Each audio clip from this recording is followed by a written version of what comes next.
আমরা পড়ব সপ্তম পাঠ হিংসুটি সুকুমার রায়। এক ছিল দুষ্টু মেয়ে বেজায় হিংসুটি বেজায় ঝগড়াটি। তার নাম বলতে মুশকিল, কারণ ওই নামে লক্ষ্মী পাঠিকা যদি কেউ থাকে তবে সে তার চটে যাবে। হিংসুটি দিদি বড় লক্ষ্মী মেয়ে, যেমন কাজে কর্মে তেমন লেখাপড়ায়। হিংসুটির বয়স 7 বছর গেলে এখন ও তার প্রথম ভাগে শেষ হলো না। তার দিদি আর চাইতে মোটে 1 বছরকে বড়। সে এখানে বোধোদয় এবং রামায়ণ ছেলের বই পড়ে ফেলেছে। ইংরাজি ফার্স্ট বুক তার কবে শেষ হয়ে গেছে। হিংসুটি কেনা সবাই সব হিংসে করে, সে তো তার দিদিকেও হিংসে করত। দিদি স্কুলে যায়, প্রাইজ পায়, আর হিংসুটি খালি বকুনি আর শাস্তি পায়। দিদি যে আবার ছবির ওই যে প্রাইজ পেলে, আর হিংসুটি কিছুই পেল না।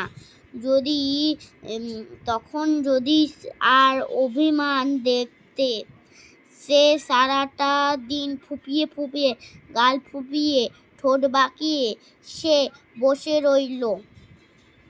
আরও সঙ্গে কোথায় বলো না। তারপর রাত্রে বেলায় দিদির যে এমন সুন্দর বইটাকে কালি ঢেলে মলা ছিঁড়ে কাদায় ফেলে নষ্ট করে দিল। এমন দুষ্টু মেয়ে। হিংসুটির মামা এসেছিল, তিনি মিঠাই এনে 2 বোনকে দিল, আদর করে খেতে দিল। হিংসুটি খানিকক্ষণ তার দিদির খাবারের দিকে তাকিয়ে রইল, ভ্যাঁ করে কেঁদে ফেলল। মামা ব্যস্ত হয়ে বলল, কি রে, কি হলো? জিভে কামড় লাগলি নাকি? হিংসুটির মুখে আর কথা নেই, সে কেবল কাঁদতে। আর তার মা ধম করে দিয়ে এলো, বললে, কি হয়েছে বল না। তখন হিংসুটি কাঁদতে কাঁদতে বলল, দিদির ওই রসমুন্ডিটা আমার চাইতেও বড়। তাই শুনে দিদি তাড়াতাড়ি তার নিজের রসমুন্ডিটাকে দিয়ে দিল। অর্ধেক হিংসুটি নিজে